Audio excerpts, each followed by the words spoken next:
My name is Steve Anderson, and I am reading The Fisherman and His Wife by the brothers Grimm. There once was a fisherman who lived with his wife in a pigsty, close by the seaside. The fisherman used to go out all day long a-fishing, and one day as he sat on the shore with his rod, looking at the sparkling waves and watching his line, all of a sudden his float was dragged away deep into the water, and in drawing it up he pulled out a great fish. But the fish said, "Pray let me live. I am not a real fish, I am an enchanted prince. Put me in the water again, and let me go." "Ho, ho!" said the man, "you need not make so many words about the matter.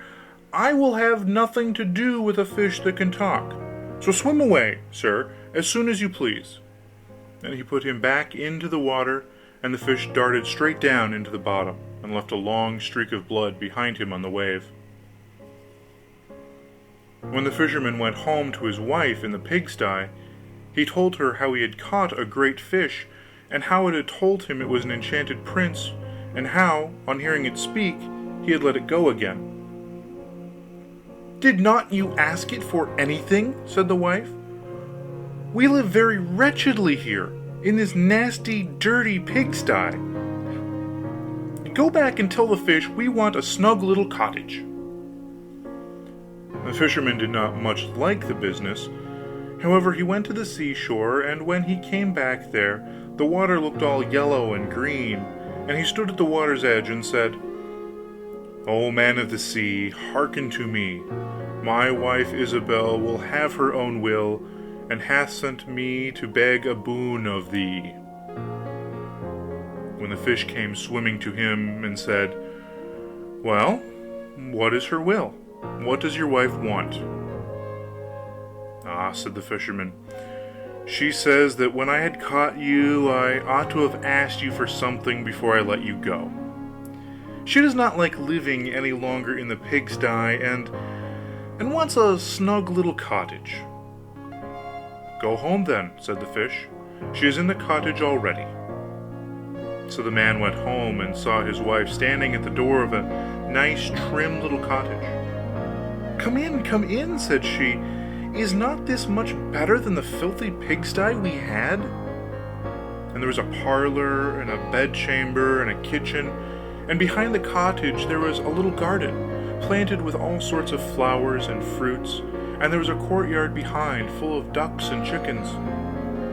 "Ah," said the fisherman, "how happily we shall live now." "We will try to do so, at least," said his wife. Everything went right for a week or two, and then Dame Isabel said, "Husband, there is not near room enough for us in this cottage. The courtyard and the garden are a great deal too small. I should like to have a large stone castle to live in. Go to the fish again, and tell him to give us a castle." "Wife," said the fisherman, "I don't like to go to him again, for perhaps he will be angry. We ought to be easy with this pretty cottage to live in." "Nonsense," said the wife, "he will do it very willingly, I know. Go along and try." The fisherman went, but his heart was very heavy, and when he came to the sea it looked blue and gloomy, though it was very calm, and he went close to the edge of the waves and said, "O man of the sea, hearken to me. My wife Isabel will have her own will, and hath sent me to beg a boon of thee." "Well, what does she want now?" said the fish. "Ah," said the man, dolefully, "my wife wants to live in a stone castle." "Go home, then," said the fish. "She is standing at the gate of it already." So away went the fisherman, and found his wife standing before the gate of a great castle. "See," said she, "is not this grand?" With that they went into the castle together, and found a great many servants there, and the rooms all richly furnished, and full of golden chairs and tables, and behind the castle was a garden, and around it was a park half a mile long, full of sheep and goats and hares and deer, and in the courtyard were stables and cowhouses. "Well," said the man, "now we will live cheerfully and happily in this beautiful castle for the rest of our lives." "Perhaps we may," said the wife, "but let us sleep on it before we make up our minds to that." So they went to bed. The next morning, when Dame Ilsabill awoke, it was broad daylight, and she jogged the fisherman with her elbow and said, "Get up, husband, and bestir yourself, for we must be king of all the land."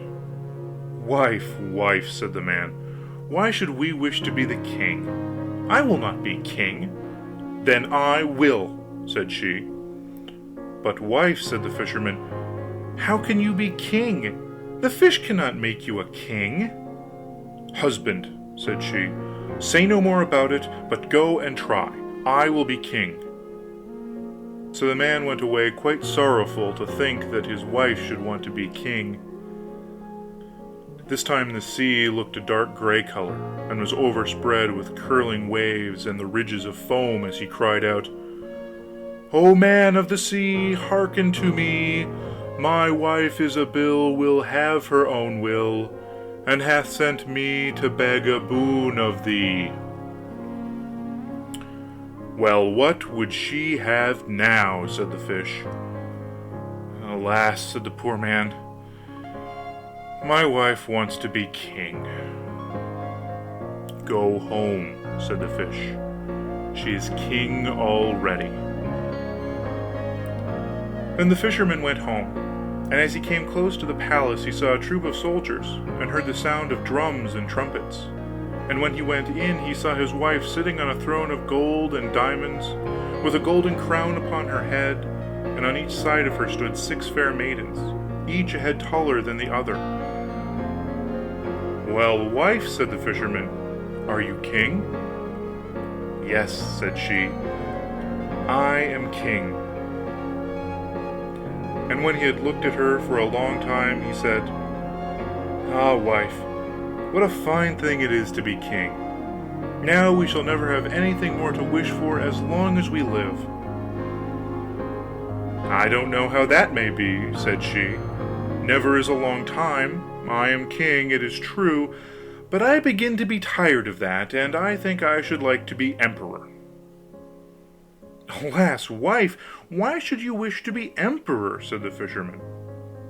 "Husband," said she, "go to the fish. I say I will be emperor." "Ah, wife," replied the fisherman, "the fish cannot make an emperor, I am sure, and I should not like to ask him for such a thing." "I am king," said Ilsabill, "and you are my slave, so go at once." So the fisherman was forced to go, and he muttered as he went along, "This will come to no good. It is too much to ask. The fish will be tired at last, and then we shall be sorry for what we have done." He soon came to the seashore, and the water was quite black and muddy, and a mighty whirlwind blew over the waves and rolled them about. But he went as near as he could to the water's brink, and said, "O man of the sea, hearken to me! My wife Ilsabill will have her own will, and hath sent me to beg a boon of thee." "What would she have now?" said the fish. "Ah," said the fisherman, "she wants to be emperor." "Go home," said the fish, "she is emperor already." So he went home again, and as he came near he saw his wife Ilsabill sitting on a very lofty throne made of solid gold, with a great crown on her head full 2 yards high. And on each side of her stood her guards and attendants in a row, each one smaller than the other, from the tallest giant down to a little dwarf no bigger than my finger. And before her stood princes and dukes and earls. And the fisherman went up to her and said, "Wife, are you emperor?" "Yes," said she, "I am emperor." "Ah," said the man as he gazed upon her, "what a fine thing it is to be emperor." "Husband," said she, Why should we stop at being emperor? I will be pope next." "Oh, wife, wife," said he, "how can you be pope? There is but one pope at a time in Christendom." "Husband," said she, "I will be pope this very day." "But," replied the husband, "the fish cannot make you pope." "What nonsense!" said she. "If he can make an emperor, he can make a pope. Go and try him." So the fisherman went. But when he came to the shore, the wind was raging, and the sea was tossed up and down in boiling waves, and the ships were in trouble and rolled fearfully upon the tops of the billows. In the middle of the heavens there was a little piece of blue sky, but towards the south all was red, as if a dreadful storm was rising. At this sight the fisherman was dreadfully frightened, and he trembled so that his knees knocked together, but still he went down near to the shore, and said, "O man of the sea, hearken to me. My wife Isabel will have her own will, and hath sent me to beg a boon of thee."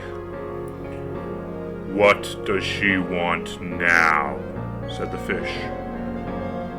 "Ah," said the fisherman, "my wife wants to be pope." "Go home," said the fish. "She is pope already." Then the fisherman went home and found Isabel sitting on a throne that was 2 miles high, and she had 3 great crowns on her head, and around her stood all the pomp and power of the church. And on each side of her were 2 rows of burning lights, of all sizes, the greatest as large as the highest and biggest tower in the world, and the least no larger than a small rushlight. "Wife," said the fisherman, as he looked at all this greatness, "are you pope?" "Yes," said she, "I am pope." "Well, wife," replied he, "it is a grand thing to be pope, and now you must be easy, for you can be nothing greater." "I will think about that," said the wife. Then they went to bed. But Dame Ilsabill could not sleep all night for thinking what she should be next. At last, as she was dropping asleep, morning broke, and the sun rose. "Ha!" thought she, as she woke up and looked at it through the window. "After all, I cannot prevent the sun rising." At this thought she was very angry, and waked her husband, and said, "Husband, go to the fish, and tell him I must be lord of the sun and moon." The fisherman was half asleep, but the thought frightened him so much that he started and fell out of bed. "Alas, wife," said he, "cannot you be easy with being pope?" "No," said she, "I am very uneasy as long as the sun and moon rise without my leave. Go to the fish at once." Then the man went shivering with fear, and as he was going down to the shore a dreadful storm arose, so that the trees and the very rock shook, and all the heavens became black with stormy clouds, and the lightnings played, and the thunders rolled, and you might have seen in the sea great black waves swelling up like mountains with crowns of white foam upon their heads. And the fisherman crept towards the sea, and cried out, as well he could, "O man of the sea, hearken to me. My wife Isabel will have her own will, and hath sent me to beg a boon of thee." "What does she want now?" said the fish. "Ah," said he, she wants to be lord of the sun and moon." "Go home," said the fish, "to your pigsty again." And there they live to this very day.